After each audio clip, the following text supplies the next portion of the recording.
유다 백성들이 바벨론 땅에 3차에 걸쳐서 끌려갔습니다. 바벨론 포로 3차에 걸쳐서 이루어졌는데 1차로 BC 606년에 다니엘과 그의 친구들 비롯한 왕족, 귀족들이 끌려갔습니다. 2차로 BC 597년에 에스겔 선지자를 비롯한 지도자들, 관원들, 기술자들이 끌려갔습니다. 3차로는 BC 586년에 백성들이 끌려가고 그리고 유다 나라가 완전히 망하게 되었습니다. 바빌론 땅에서 70년 고생하던 유다 백성들이 이제 예루살렘에 귀환할 때, 예루살렘으로 돌아올 때도 크게 3차에 걸쳐서 이루어졌는데 1차로 BC 537년에 스룹바벨을 중심으로 돌아온 사람들이 예루살렘 성전을 건축했습니다. 2차로 BC 458년엔 학사 에스라를 중심으로 돌아온 사람들, 그들은 영적 부흥운동, 신앙 부흥운동을 일으켰습니다.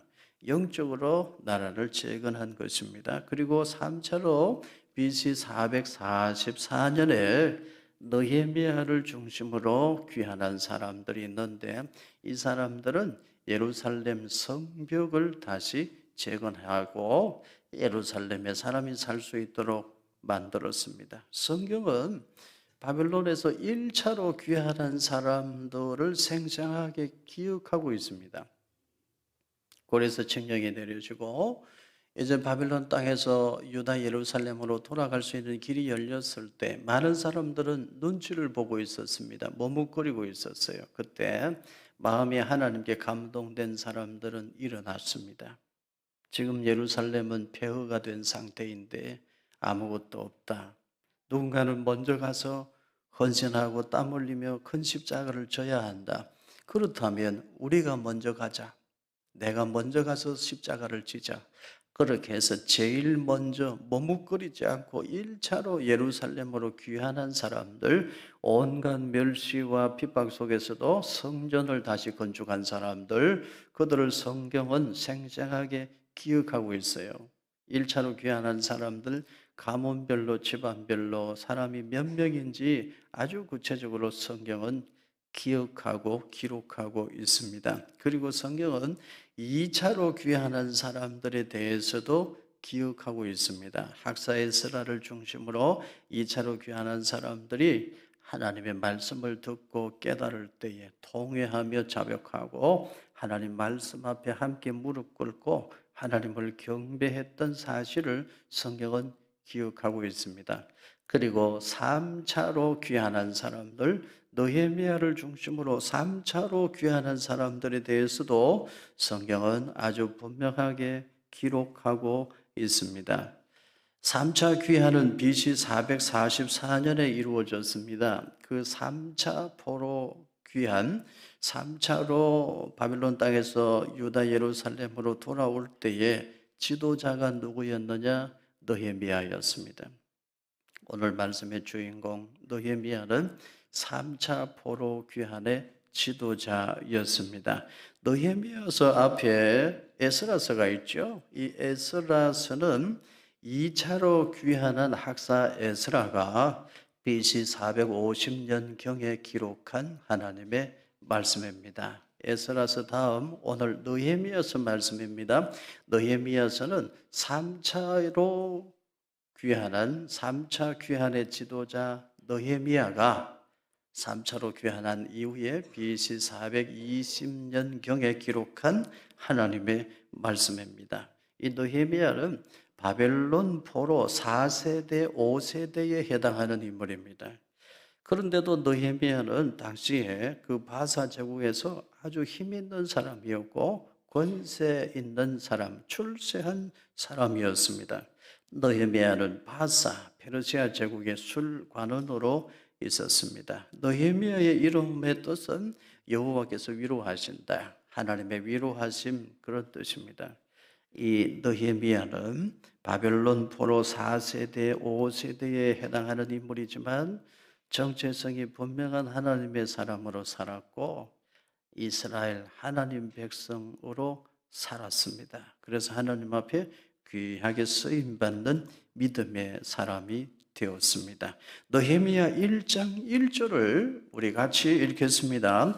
하가랴의 아들 느헤미야의 말이라. 아닥사스다 왕 제20년 기슬러월에 내가 수산 궁에 있었는데, 느헤미야는 바사 제국 수산 궁에서 술관원이 되어서 높은 자리에 앉아 있었어요. 느헤미야 1장 11절에 그때에 내가 왕의 술관원이 되었느니라 그렇게 기록하고 있습니다. 술관원은 왕의 최측근입니다. 왕을 독살하려는 시도를 막고 왕의 생명을 지키는 자리가 술관원이라는 자리인데요. 왕이 가장 믿고 아끼고 신임하는 신하에게 주는 자리입니다. 그러니까 느헤미야는 아닥사스다 왕의 최측근으로서 왕의 생명을 지키고 있는 신하, 왕이 가장 믿고 신임하는 신하였던 것이죠. 그러니까 여러분, 느헤미야에게는 자연스럽게 권력이 생겼겠죠. 느헤미야를 만나려고 하는 사람들이 줄을 섰을 것입니다. 그러니까 이 느헤미야는 페르시아 제국의 지체 높은 관료로서 부족함이 없는 사람이었습니다. 아쉬울 것 없는 사람이었던 것이죠. 느헤미야 1장 2절입니다. 우리 같이 읽습니다. 내 형제들 가운데 하나인 하나니가 두 사람과 함께 유다에서 내게 이르렀기로 내가 그 사로잡힘을 면하고 남아있는 유다와 예루살렘 사람들의 형편을 물은즉, 여기 내 형제들 가운데 하나인 하나니 이렇게 말씀하는데, 여기 하나니는 느헤미야의 친동생입니다. 느헤미야 7장 2절에 보면 내 아우 하나니 이렇게 소개하고 있습니다.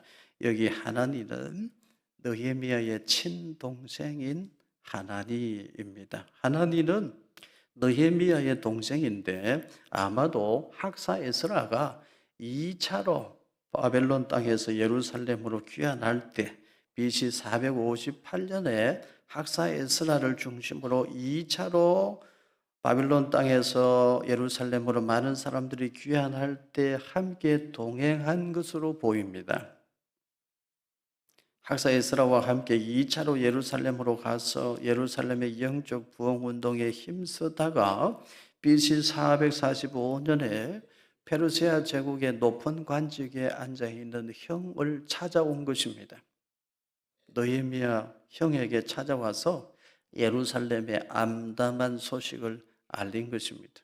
이렇게 보면 이 느헤미야와 하나니 이 두 형제는 참 멋진 사람이죠. 이들은 바벨론 포로 4세대, 5세대 사람으로서 바사 제국에서 부족함 없이 사는 사람, 출세한 관료였습니다. 그럼에도 불구하고 이 사람들은 자기 개인의 안위만 생각하지 않았습니다. 이 두 형제는 비전의 사람이었습니다.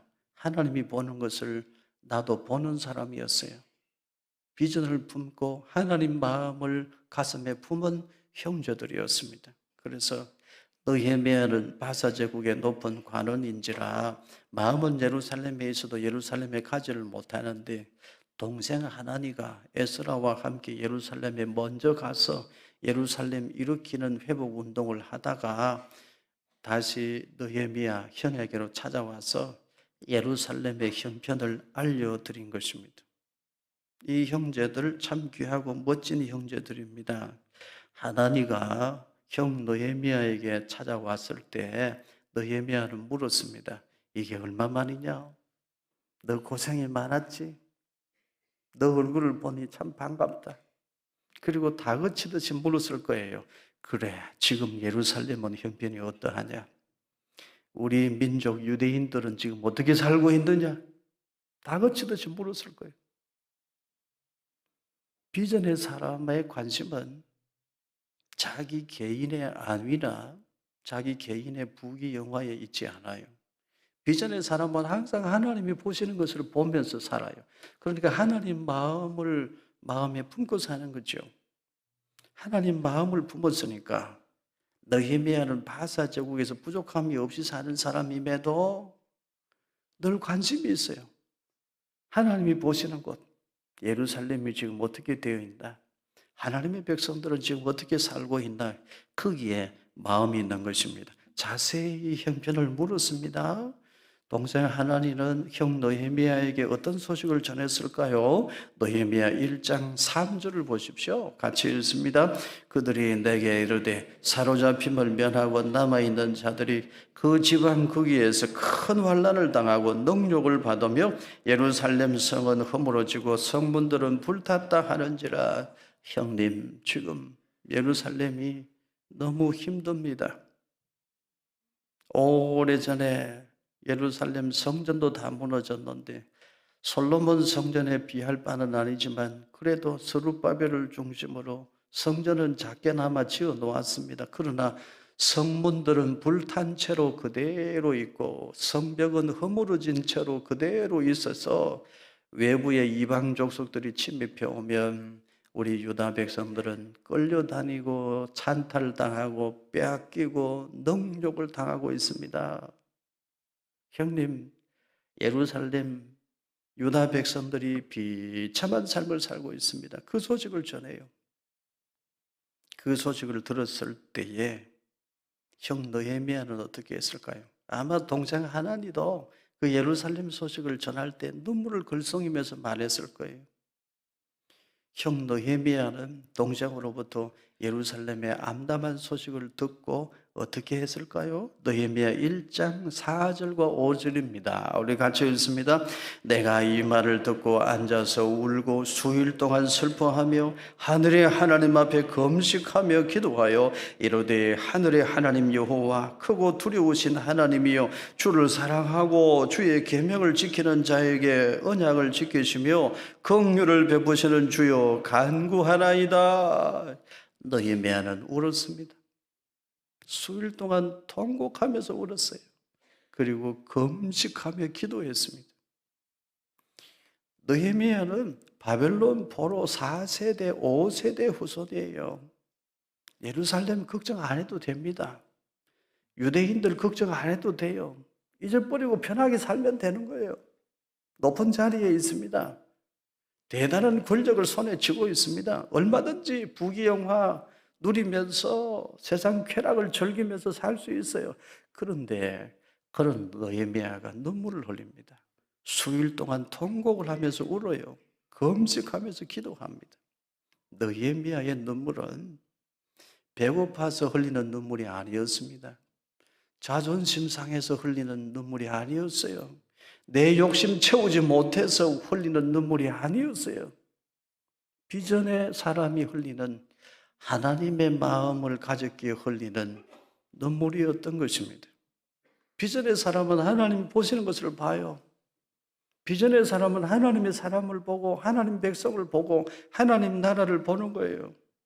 느헤미야는 바벨론 포로 4세대, 5세대 사람이었지만 비전이 있었습니다. 비전의 사람이었어요. 하나님 보시는 것을 보는 거예요. 유다 예루살렘을 보는 것입니다.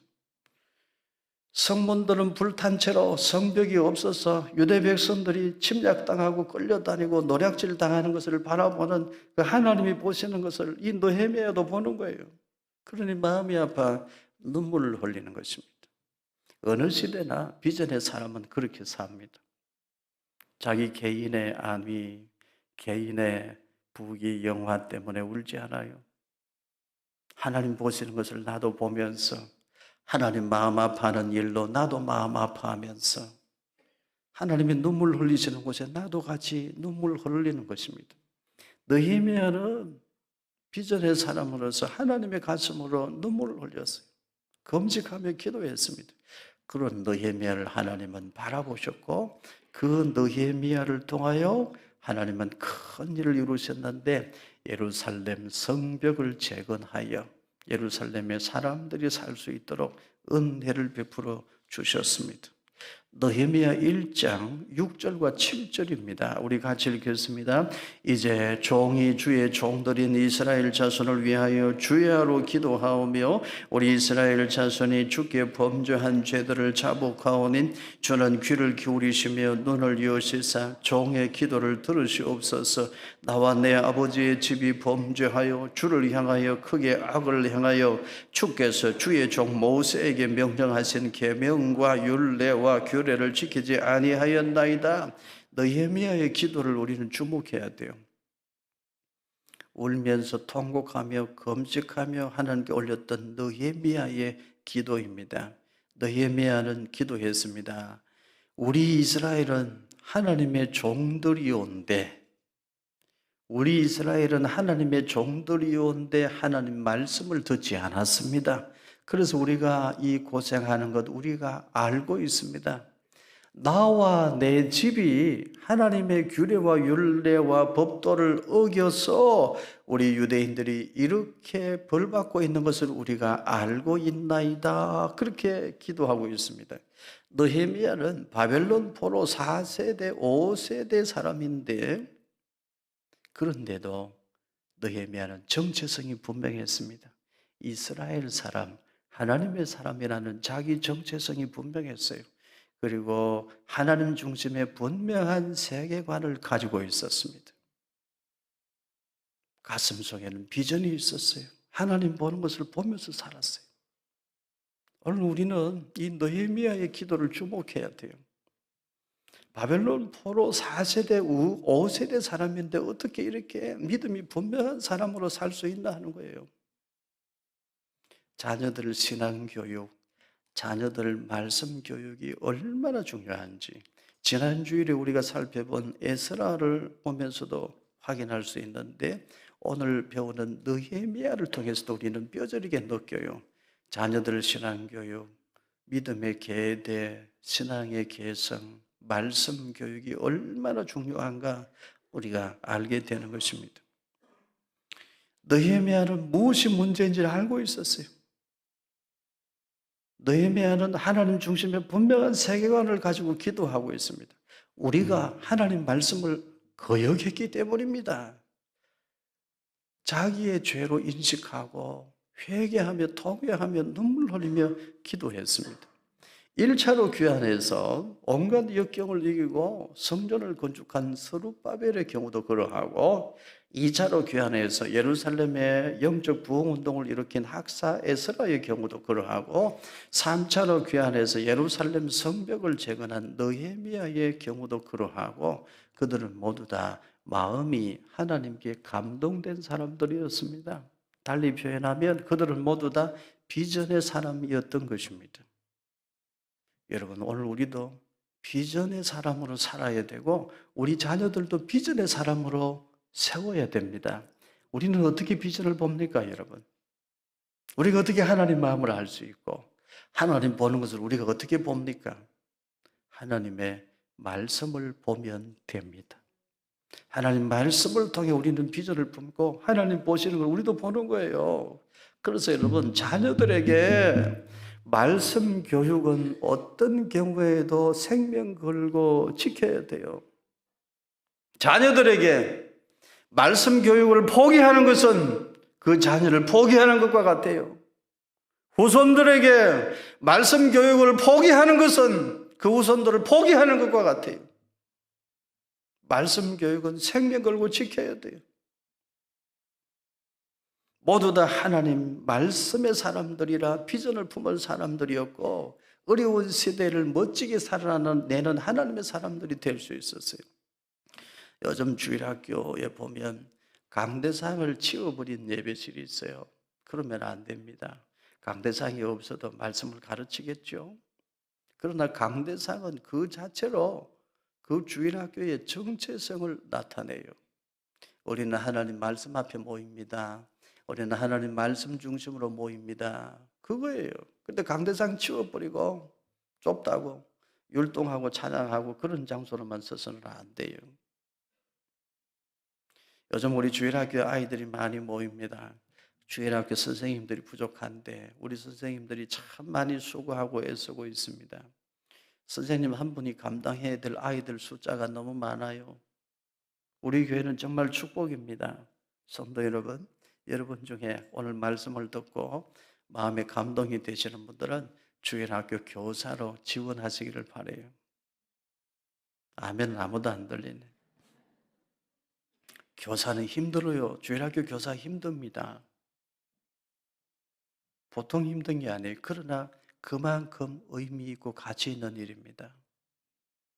말씀을 교육해 놓으면요, 스룹바벨 같이 되고 에스라처럼 되고 다니엘처럼 되고 오늘 말씀의 주인공 느헤미야처럼 되는 거예요. 말씀 교육을 어떤 경우에도 포기해서는 안 됩니다. 우리 아이들 마음속에 하나님 말씀이 살아있으면요, 세상이 아무리 혼란스러워도 우리 아이들 걱정하지 않아도 돼요. 흔들리지 않습니다. 말씀이 우리 아이들을 지켜주는 거예요. 다니엘은 바벨론 포로 1세대입니다. 1차로 포로로 끌려갈 때 다니엘과 그의 친구들이 끌려갔다고 그랬죠. 이 다니엘과 그의 친구들, 왕족들, 귀족들 BC 606년에 포로로 끌려갔는데 성경에 보면 참 놀라운 기록이 있습니다. 이 다니엘은 고레스 왕 원년까지 총리의 자리에 앉아 있었다. 성경에 이렇게 기록해요. 여러분 배워서 알죠? 고레스 칙령이 내려졌던 해, 고레스 왕 원년이 몇 년이에요? 지난주에 배웠는데 다 까먹었어요? BC 538년이에요. BC 606년에 1차로 바벨론 땅에 포로로 끌려간 다니엘인데요. BC 538년 고레스왕 원년까지 이 유대인 다니엘은 바벨론 제국 바사 제국의 총리의 자리에 앉아 있었어요. 어떻게 그게 가능했어요? 다니엘은 하나님 말씀대로만 살기로 뜻을 정한 사람이었기 때문입니다. 그 다니엘을 하나님 붙드시는 거예요. 바벨론 제국의 총리, 바사 제국의 총리, 제국이 바뀌고 시대가 바뀌고 통치자가 바뀌는데도 다니엘을 끌어내릴 수가 없어. 하나님이 그 자리에 세워놓으셨으니까요.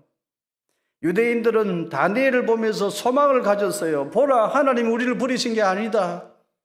이 바벨론 제국, 바사 제국의 총리가 누구냐? 우리 유대인 다니엘이 아니냐? 다니엘은 그렇게 바벨론 땅에서 유다 백성들에게 소망의 등불로서 평생을 살았어요. 어떻게 그게 가능했느냐? 뜻을 정했습니다. 하나님 말씀대로만 살리라 뜻을 정했어요. 사자굴에 던진다고 해도 우상 앞에 절하지 않았습니다. 왜? 하나님 말씀 거역할 수 없으니까. 그런 다니엘 하나님 붙드시고 유다 백성들, 바벨론 땅에서 고통하는 유다 백성들에게 소망의 등불로 하나님 사용하셨어요. 우리는 그런 우리 후세들을 키워야 되고 우리의 아이들을 그렇게 길러내야 될 사명이 있는 것입니다. 말씀 교육을 포기해서는 안 됩니다.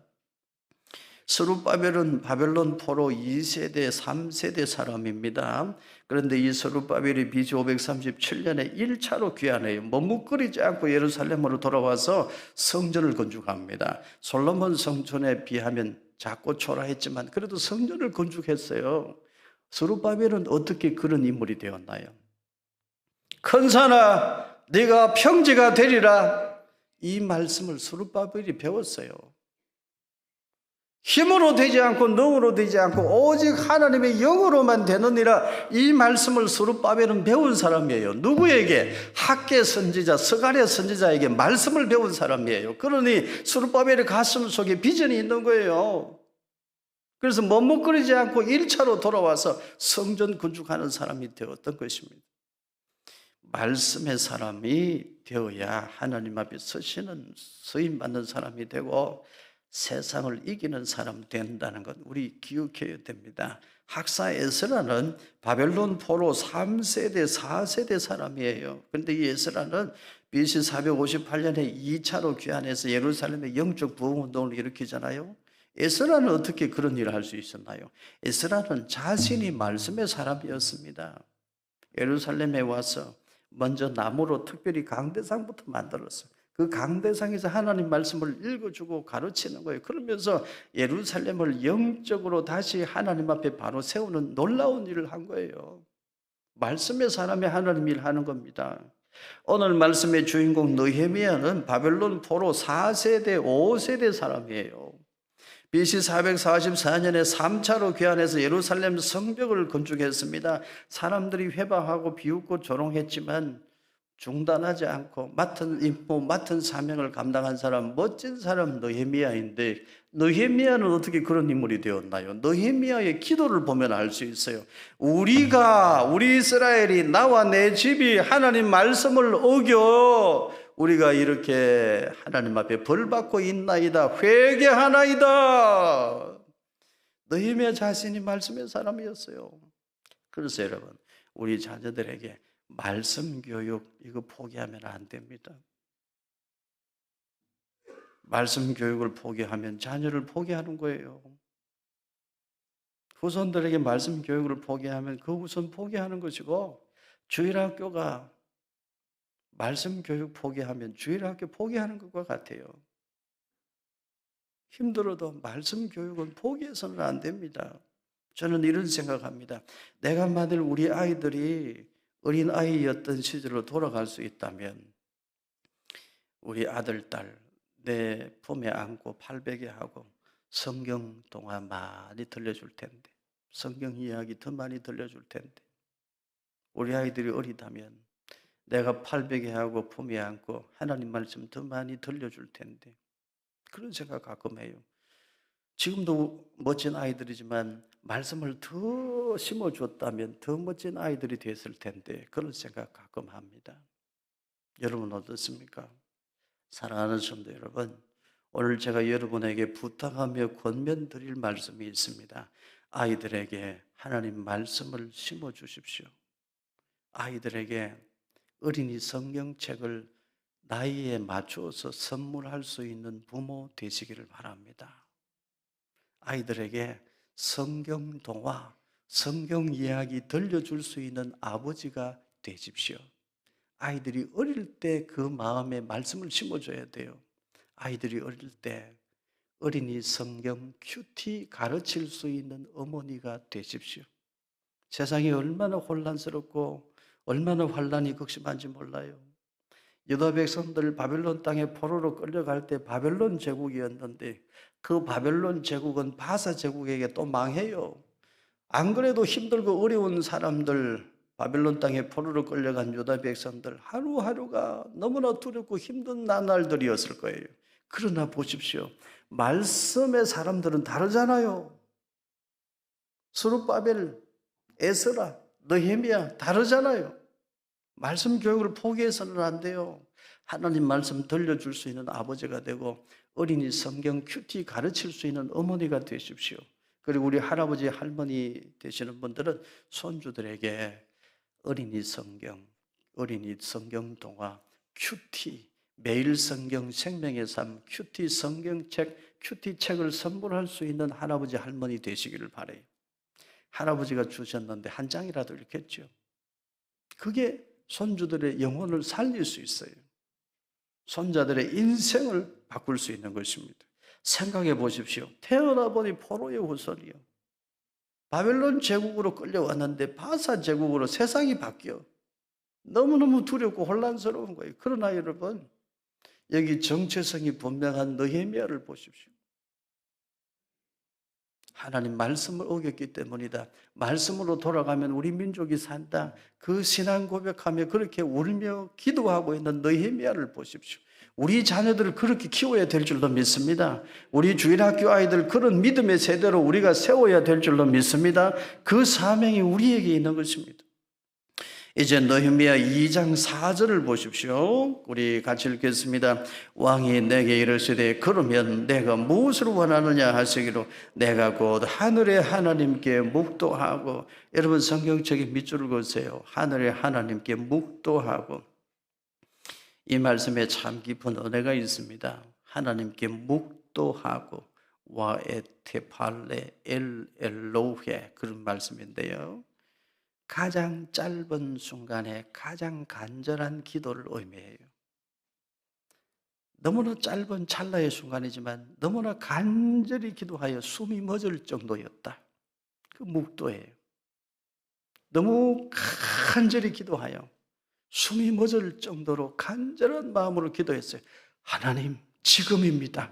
하나님 지금 도와주셔야 됩니다. 하나님 지금 기회입니다. 내가 저 아닥사스다 왕에게 내가 예루살렘으로 갈 수 있도록 지금 청원할 터인데 하나님 지금 도와주세요. 하나님 지금 도와주세요. 마음속으로 그렇게 간절히 매달린 기도, 하나님께 묵도하고 그런 뜻이에요. 느헤미야는 아쉬울 것이 없는 사람입니다. 이렇게 하지 않아도 돼요. 자기 개인의 안위, 자기 개인의 부귀, 영화 그것만 생각하면 이럴 필요가 없는 사람이에요. 그러나 간절한 마음으로 하나님 지금입니다. 지금 도와주세요. 하나님 간절히 묵도하고, 그리고 느헤미야는 자기 인생을 걸었어요. 자기 전부를 걸었어요. 하나님께 묵도하고 평생 품었던 비전을 성취하는 거예요. 하나님께 맡기고 평생을 걸고 아닥사스다 왕에게 말해요. 왕이여, 왕이 나를 선하게 여기시거든 내가 예루살렘으로 돌아갈 수 있도록 허락해 주소서. 내 열왕들의 묘실이 있는, 내 조상들의 묘실이 있는 곳으로 돌아가게 해주시고 내가 그곳에서 예루살렘 성벽을 재건할 수 있도록 도와주소서. 아닥사스다 왕이여, 너 미쳤구나. 너는 페르시아 제국의 높은 관원이야. 네가 어디를 간단 말이냐. 네가 지금 제정신이냐. 그럴 수 있잖아요. 느헤미야 그걸 알고 있었어요. 오늘 본문에 기록하고 있어요. 심히 두려워했다고. 너무너무 두려웠어요. 아닥사스다 왕이 어떻게 나올지 두려웠어요. 그러나 자기 전부를 걸었어요. 묵도하고 하나님 지금 도와주세요. 지금입니다. 그리고 자기 인생 전부를 걸었어요. 그랬을 때 여러분 어떤 일이 생겨요? 하나님의 선한 손이 도와주셨어요. 느헤미야는 그걸 알고 있었어요. 느헤미야 2장 8절에 하나님의 선한 손이 나를 도우셨다. 그래서 내가 예루살렘으로 돌아올 수 있었고 왕이 조서를 내려 무사히 내가 예루살렘으로 올 수 있도록 도와주었고 목재들까지도 챙겨서 내가 예루살렘 성벽 재건할 수 있도록 하나님이 이렇게 역사해 주셨다. 그게 느헤미야서에 기록되어 있어요. 우리는 이런 자녀들을 키우기를 원하는 것입니다. 우리 후손들, 이런 후손들로 세워야 될 줄로 믿습니다. 우리만 잘 먹고 잘 살다가 하나님 앞에 가면 우리 얼굴 들 수 없어요. 너 자식들 어떻게 하고 왔느냐, 너 후손들 어떻게 하고 왔느냐, 너 다음 세대 어떻게 하고 왔느냐 물어보면 우리 할 말이 없어요. 믿음의 세대로 키워야 됩니다. 하나님께 묵도할 줄 아는 믿음의 세대, 순간순간 하나님을 의지할 줄 아는 믿음의 세대, 우리 다음 세대를 세워야 되고 순간순간 묵도하고 긴밀하고 친밀하게 하나님과 교통하고 교제하는 중에 하나님의 선한 손길을 체험하면서 살아가는 우리 다음 세대, 그렇게 키워야 돼요. 그게 우리의 사명인 줄로 믿습니다. 우리 주일학교 선생님들 힘내시기를 바라요. 사랑하는 성도 여러분, 자식들 신앙교육 참 어렵죠. 내가 낳은 자식인데 왜 내 마음대로 안 되지? 그렇죠? 느헤미야의 가슴을 품으십시오. 수일 동안 울며 통곡하며 기도해 보십시오. 하나님의 선한 손길이 여러분 도와주실 줄로 믿습니다. 하나님 앞에 묵도할 줄 아는 성도 되기를 바랍니다. 지금 세상 만물을 보세요. 새순이 돋아나더니 꽃을 피고 모든 나무도 식물도 다 하나님 찬양하고 있어요. 바람에 흔들리면서 하나님이 나를 지으셨다, 우주 만물을 지으신 여호와 하나님의 영광을 노래하고 만물이 꽃을 피고 바람에 흔들리면서 춤추면서 하나님 찬양하고 있잖아요. 우리도 늘 그렇게 하나님께 친밀하게 교통하고 하나님을 느끼고 하나님을 만나고 순간순간 하나님께 묵도하고 하나님의 선한 손이 내 옆에 있음을 경험하고 느끼면서 살아가는 그 은혜 우리가 누리고 우리 자손들도 꼭 그 은총 속에서 살아갈 수 있기를 주의 이름으로 축복합니다.